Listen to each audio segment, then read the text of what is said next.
Hello, and welcome to this session on Modern Authentication, why passwords are no longer a priority. My name is Dwayne Natwick. I'm an MCT regional lead out of the United States. I'm also a Microsoft Azure MVP and hold multiple certifications. You can reach me and communicate with me on the social media links provided on this slide. So welcome to this session, and what we want to talk about today is I'm going to talk about the evolution of authentication. I'm going to share a personal story that I'm going to give bookend this presentation with, and then we're going to go into some of the identity management and authentication concepts that are important to understand as we're talking through security and identity around Microsoft 365, Teams, as well as the Azure environment. And that includes the principles of zero trust model, user risk and conditional access policies, privileged identity management, and then some modern authentication techniques that are becoming more prevalent. And Microsoft's also providing us with capabilities to bring those into our environments through Azure Active Directory. So let's start with just talking about the evolution of identity. Really, to think about what we're trying to do is what we're ultimately trying to do is improve network security and bolster our security. And one of the things about passwords is that 81% of successful cyber attacks are due to compromised usernames and passwords. And it's not anything malicious in most cases by the user environments. We're talking about things like just people utilizing unsecure passwords such as their birth dates or their wedding dates and things of that nature within our environments. And it is easy for a attacker to create some level of a dictionary attack against those things and find things out on social media that might give them clues in terms of what somebody's username and password is. And that's really where these cyber attacks then come from. And it then bolsters or creates success for these cyber attacks within the cyber kill chain, because the first and foremost thing that they want to do is gain access. So what we want to do then is ultimately protect our passwords, or ultimately what would be helpful is just getting rid of the reliance upon passwords entirely. And as we look through the evolution of identity and access management, we look at the traditional. And the traditional is we were in an on-premises environment. We had our on-premises Active Directory. All identity was handled within the four walls of your building. There was generally no single sign-on between cloud and on-premise applications. Most organizations had all on-premises applications. Any users' cloud applications might have been something that they were utilizing as for personal use. But most organizations in the traditional, 10, 15 years ago were not utilizing cloud applications. They were utilizing on-premises applications that were in their data center that they had full control over the boundaries. They controlled how traffic was entering their building, how people were entering their building, and it was very limited visibility into the identity infrastructure. As we moved into cloud, we got to more advanced features, and we're now started to federate the on-premises system with cloud services and needing to provide some level of gated access. Single sign-on became popular in terms of hybrid identity environments, and now we're concerned with what might be taking place in terms of risk and the risk of users that are utilizing both cloud applications and on-premises applications that share the same identities. So we needed to build additional analytics to improve visibility, and we'll talk about some of the things in terms of policies that can be utilized to build this advanced identity platform here in this session. And then we get to the optimal, which we're slowly getting there in some aspects of our environment, but this is really passwordless authentication. We're enabling the use of Windows Hello for Business, or utilization of the authenticator applications that are available for Azure Active Directory, as well as many of our other online cloud identities, to have the users not rely on passwords anymore. We're also enabling multi-factor authentication and utilizing that as another gate of security, and we'll talk more about that in a second. And then all of that behavior then within the Azure environment is now analyzed, and we get real-time understanding around threats for cloud applications, as well as threats in terms of users and devices through the various monitoring services that are built within Azure Active Directory, as well as Microsoft 365 and Azure Security Center, to understand where our vulnerabilities are, where we're missing controls, and where we have global threats that might be infiltrating into the entire Microsoft ecosystem. So let me share a personal story. I'm going to give you kind of the background here first and foremost, and then we're going to utilize the rest of the presentation to kind of bring it all together here at the end. So a few weeks ago, my son's account, I started receiving emails during the day while I was working from Xfinity, which is my internet service provider, that my son had changed his password. The password's been changed on his account. He was at school at the time, so I knew that at first I had done some changes over the weekend with his account, so to get him online, and he then I thought that might have been what was lagging behind in terms of a notification. And so I ignored the first one. Then I saw a second one come through not long after that, and I'm like, well, I better check on this. So I went and checked. My son's identity had been compromised within our Xfinity account. Now, luckily, I had the admin rights, and I went in there, saw that somebody changed the recovery email. They put a phone number in for verification, and neither of those were ours. And we'll talk about what I did to fix all that in a moment.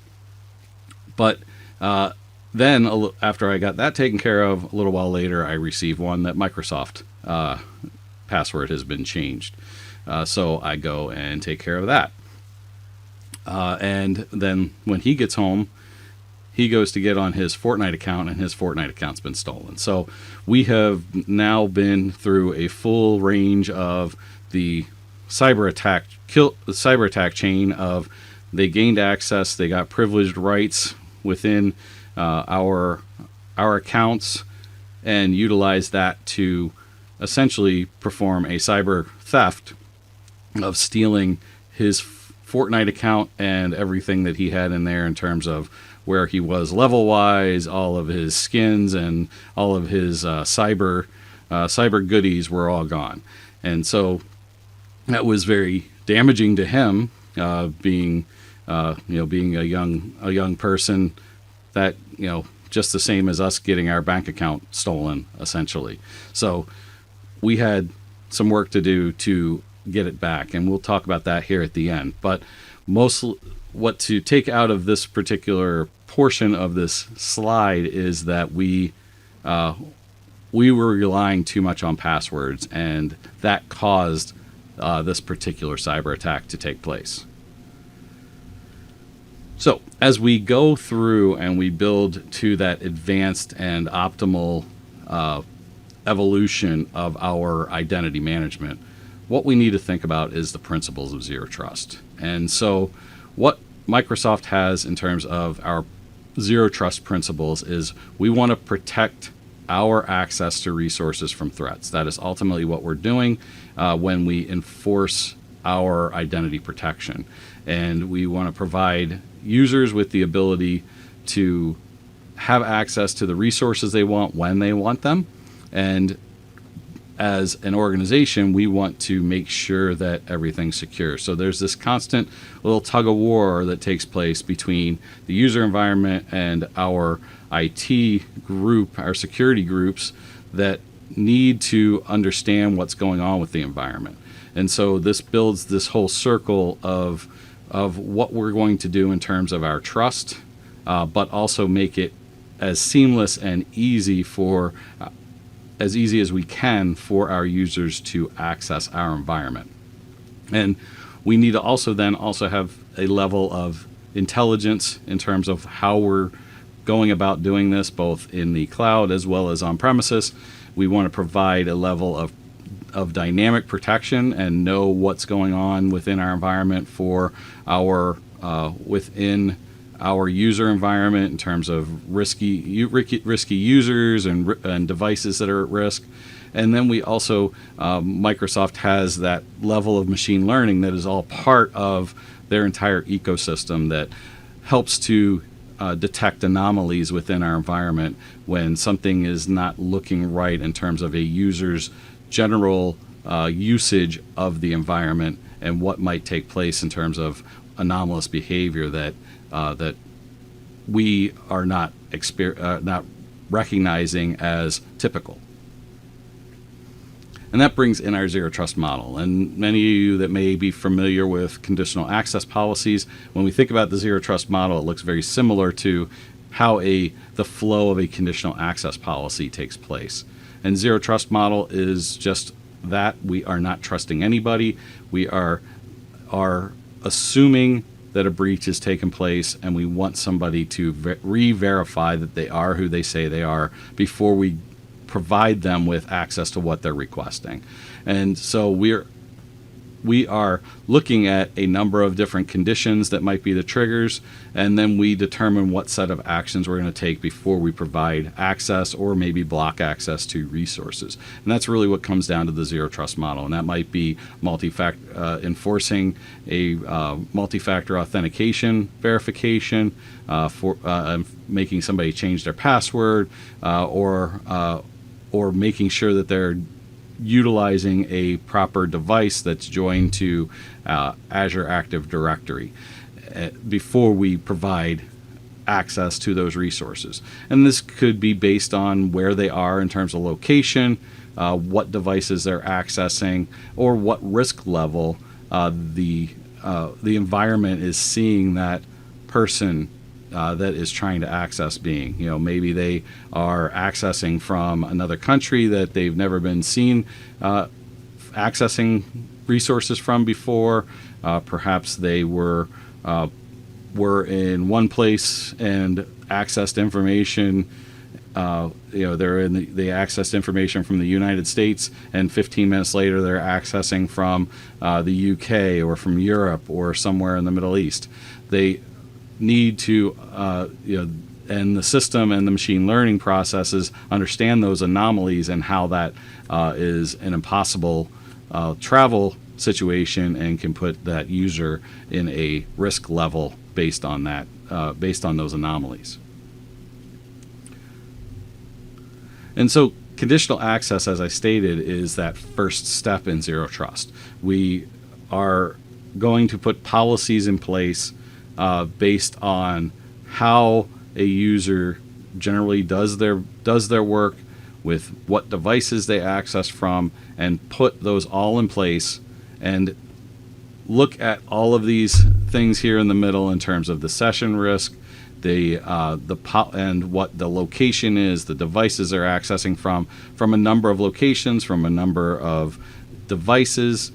We can put in trusted locations to know that these locations are within our corporate control, these IP addresses, and these devices that are within our corporate control are verified and compliant, and what IDs we're utilizing in terms of Azure Active Directory or Microsoft accounts or federated services with other identity management services.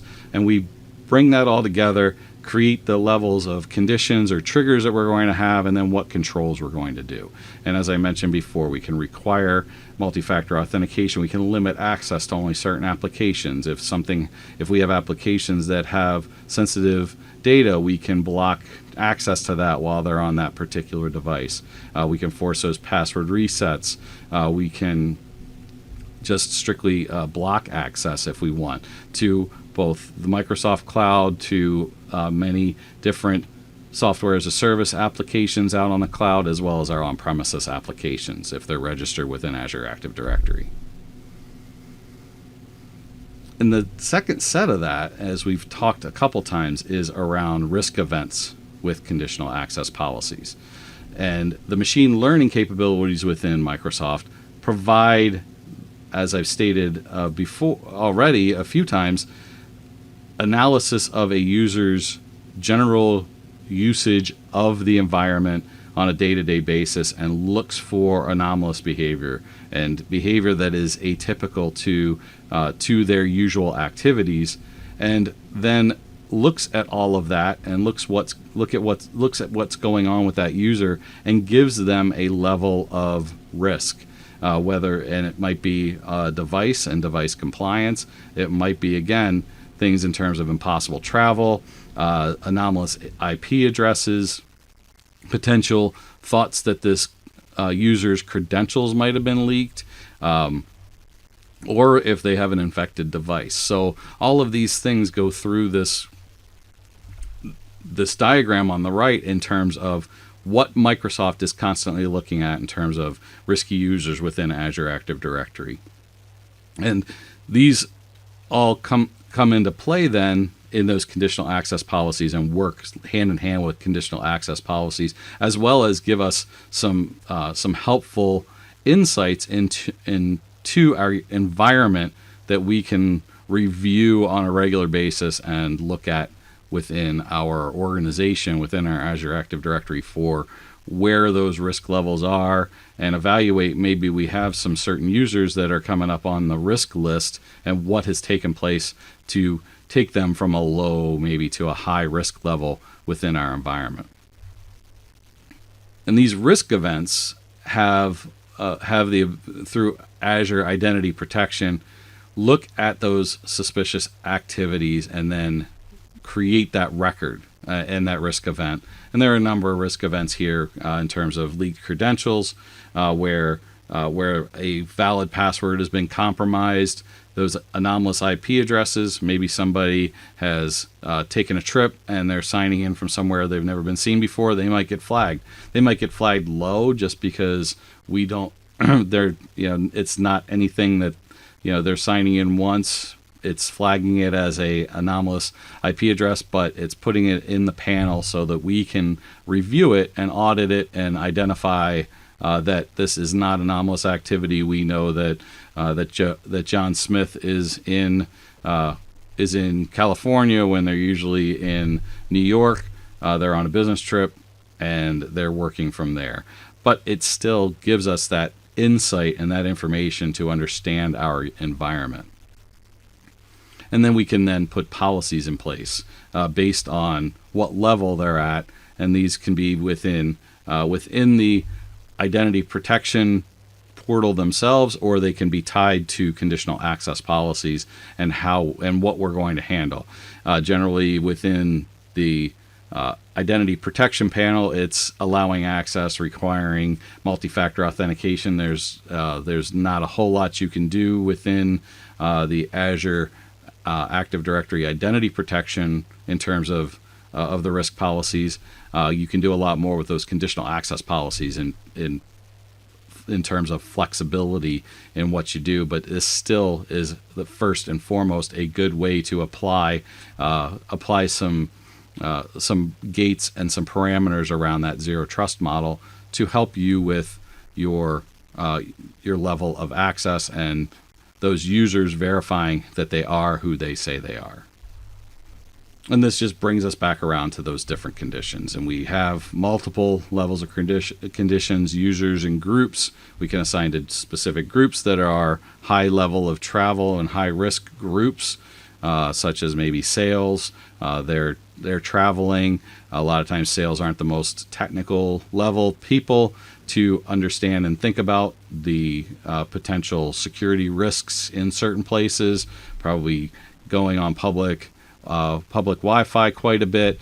So we can put different policies based on different groups that carry and access sensitive levels of information, and put those groups, such as our finance department or our HR department, on a special condition based on specific applications that have GDPR information or PI, different personal identifiable information, or if we're a healthcare organization in the United States, healthcare information that might cause a HIPAA concern.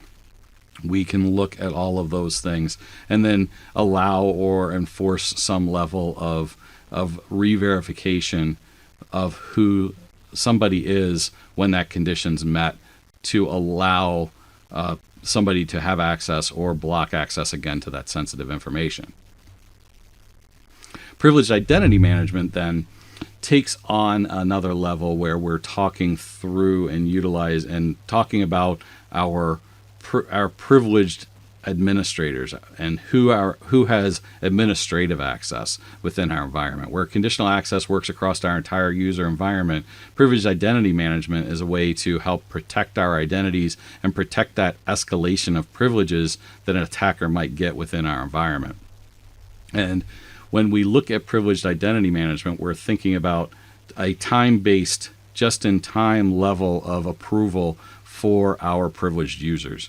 We are giving them access when they need access to applications, and they are then given that access for a limited amount of time. Therefore, we are decreasing the open levels of the attack surface for a cyber criminal to get in. If they find their way in, they generally are going to get kicked out before they potentially can do some damage, or we're going to also know that something has taken place as well. When you bring in privileged identity management, you're automatically requiring those users for multi-factor authentication for an additional level of re-verification as well. So we are creating now an auditable, just-in-time process that is time-bound for somebody to gain administrative rights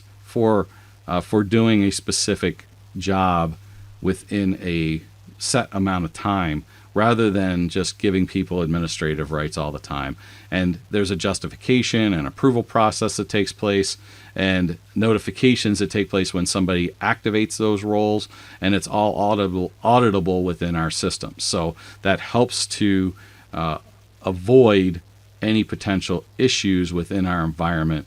And if there are issues that take place or compromises in a user's identity, we can go back and investigate. And this is ultimately the workflow that takes place for our privileged identity management. We have and when I talk to people about the planning or identity management and access, it all comes down to starting with a plan, not just for your privileged identities, but for all of your users, how we're going to handle our environment. Planning and communication is of the utmost importance. And so we create a plan, we get stakeholder involvement in terms of what that plan's going to be. We write policies about that plan and communicate that out to our users and our administrators on how this is going to take place. We then assign those roles to our user environment and our current admins to who's going to be eligible for those administrator roles within privileged identity management. And it should not be everybody within the environment, and it should be specific based on roles and role-based authentication on what they need access to. We should not be assigning everybody global administrator rights. And then we activate those users for to be eligible for those roles. They're assigned, then they make those requests. It's approved to activate for that time-based limitation, and then we can then audit that as it goes through. And then we also then do access reviews as we go as we continue through the process of monitoring and managing. We look at access reviews, and we then periodically review what is taking place within our environment, whether somebody that was given administrative roles still require that role, and then we review and renew and maybe remove that eligibility within a specific user. They may have changed job roles and don't need to do that anymore. I always use the example of a good role-based privileged identity management role might be somebody in HR being given a user administrator to add new hires, and they can request those new hires. But then that HR person might move to, say, marketing, and they no longer need to do that.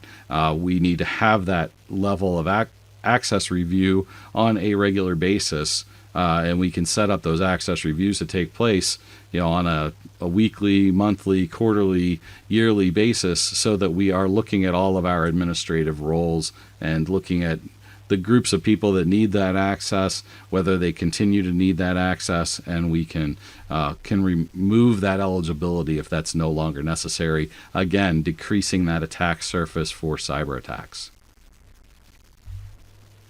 All of this falls into a level of modern authentication. And now we're going to talk about some of the other ways to bring modern authentication into play within our environment, how we get ourselves from that advanced level, which is really where conditional access policies and multi-factor authentication fall into, to that more advanced and optimal authentication technique where we're getting more passwordless within our identity and access management.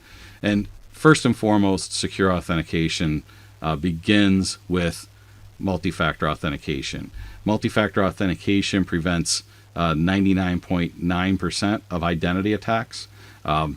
We still have that 0.1 because somebody could leave their phone unlocked, and somebody could steal their phone as well as their laptop in a coffee house, which then still creates a level of compromise. But the key thing here is multi-factor authentication utilizes things like biometrics of facial identification or fingerprint ID, as well as different token approvals and approvals on authenticator apps or through SMS text or even a phone call to a personal device to verify who you are. And that's the key thing around multi-factor authentication. Then we take that a step further in terms of secure authentication and passwordless credentials. Many of you may utilize Windows Hello for passwordless authentication, where we have now utilized the protection capabilities within Windows 10. We're using facial recognition that's doing a level of multi-factor authentication because you have put in a PIN number into your environment, so that's your two factors just built into Windows Hello. We can use the Authenticator app with a code that we need to put in, or a push button approval when we want to access our accounts. And then we have our fast identity online security keys that we might utilize for access, and these can be a USB key. This could be, again, a code that regenerates itself within a certain amount of time, like a RSA token, and we then can get ourselves to that optimal passwordless environment. Now, I've had some questions and some things when I've been teaching classes about some of the limitations, especially around Windows Hello, where we're using Windows Hello for Business for access to our laptops. However, accessing through other devices and other cloud applications, we still need some level of password and multi-factor authentication, and it creates a help desk issue where users are no longer remembering their passwords, so they need to do a lot of self-service password resets. If we don't have self-service password reset enabled, the help desk's getting calls to get passwords reset because somebody has forgotten their password because they're not used to using it on their laptops. Those are things and some of the limitations where getting to that passwordless level without all of your applications adhering to utilizing things like authenticator apps, we get into potential situations. And that's all part of that evolution of where we're going in terms of identity management. As more and more applications get to this passwordless capabilities, specifically around utilizing different authenticator apps, we start to get to that optimal passwordless environment. And that's where we look at and where we think about now what happens with passwordless when we go passwordless. How does that help in terms of that tug of war that I talked about early on between the organization and the organizational security needing our user environment to be secure and as secure as possible, and then our users needing access to that information as easily as possible and as quickly as possible. And what we get with our user environment is our user environment feels that passwords and two-factor authentication with utilizing MFA is inconvenient, even though it is high level of security. Like I said, 99.9% effective. Passwords, again, most of our cyber attacks, 81% of our cyber attacks take place because passwords and usernames are compromised. So we're very low security, high convenience, mostly because people are using insecure level passwords. So we need to find that high security and convenience level, and passwordless does that, because all you have is that step of pushing an approve button or utilizing your biometrics and who you are to gain access to your resources. So the user environment, it's fairly simple once it's implemented properly. So they see a level of convenience because they don't even need to type in a password anymore. So that's a level of convenience. They're just pushing a button or looking into a camera. From an IT organization, we're now feeling secure because we know that they are utilizing something that can't not be compromised in terms of biometrics or the access to their personal devices to approve on the authenticator apps, or utilizing those keys that they have in their possession. But again, we aren't quite there yet from a full-fledged capability. Microsoft actually has rolled out, and if you go into your Azure portal and put in authentication, we can find the ability to enable passwordless authentication within our Azure Active Directory now, which is a great step in the right direction from that standpoint, from a business perspective. Again, though, a lot of applications and platforms haven't quite gotten there yet, which cause potential for concern around what we can do as a full organization. But this is getting us there. First and foremost, we need to enable two-factor authentication, and then look to go into these different passwordless type authentication methods wherever we can and however we can. And that brings us back to my little story that I was telling at the beginning, and we'll wrap up talking about this, where as I stated, my son's Xfinity account and Microsoft account both were compromised. It caused a cyber threat and cyber theft of his Fortnite account. What I ended up doing was I had to go in to my administrative platform, my administrative panel for Xfinity, get the recovery email and recovery phone number changed. I went into Microsoft again, did the same thing. I put both of them on the respective authenticator apps for Xfinity as well as Microsoft, which is one of the little inconveniences sometimes with utilizing authenticator apps for passwordless, is that different platforms, from a personal standpoint, might use different authenticator apps. Google doesn't, Google has their own authenticator. Microsoft has their own authenticator. I found out Xfinity does, and I can't use the Microsoft authenticator with Xfinity. So we're utilizing multiple authenticator apps, but still, if you have notifications on, it's going to push that information up to on your phone anyway for the approval. I did get Xfinity authenticator app on his phone. He is now passwordless for his Xfinity authentication. He's passwordless for his Microsoft authentication. I did have to, for Fortnite, we had multi-factor authentication in play, but that multi-factor authentication was through his Xfinity account, which was compromised. So that's how we were ultimately had that identity stolen. So I had to go through help desk with Epic Games to get his account recovered. Once I got his account recovered, created an auto-generated password with multi-factor authentication through Xfinity, which now is protected by passwordless authentication. So we should now have everything properly secured.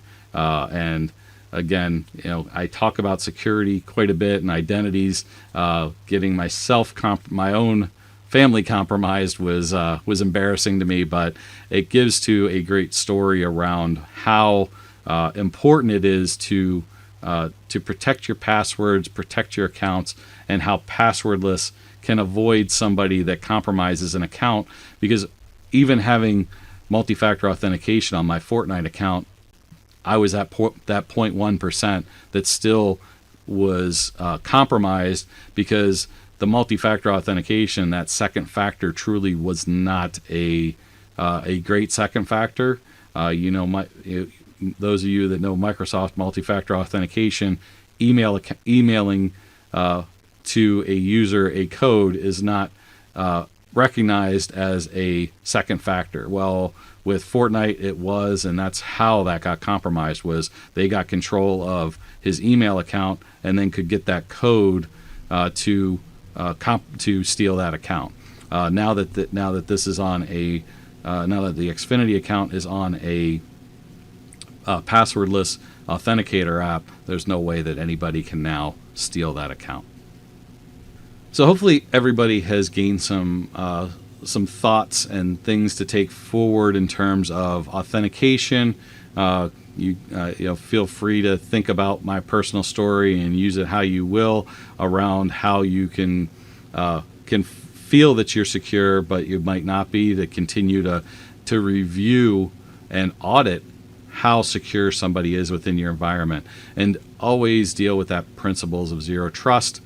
Utilize within your organization reviewing user risk and conditional access policies to constantly verify that somebody is who they say they are. Privileged identity management for your administrator accounts, and bring your organization to some level of that modern authentication, whether it's simply multi-factor authentication or getting yourself to some passwordless level of authentication so that you no longer rely on passwords within your organization. Thank you very much for this time. I appreciate the time being given by the organizers of this event, and thank you for tuning in, and feel free to reach out to me on the social media links provided if you have any questions. Thank you very much. Have a great day.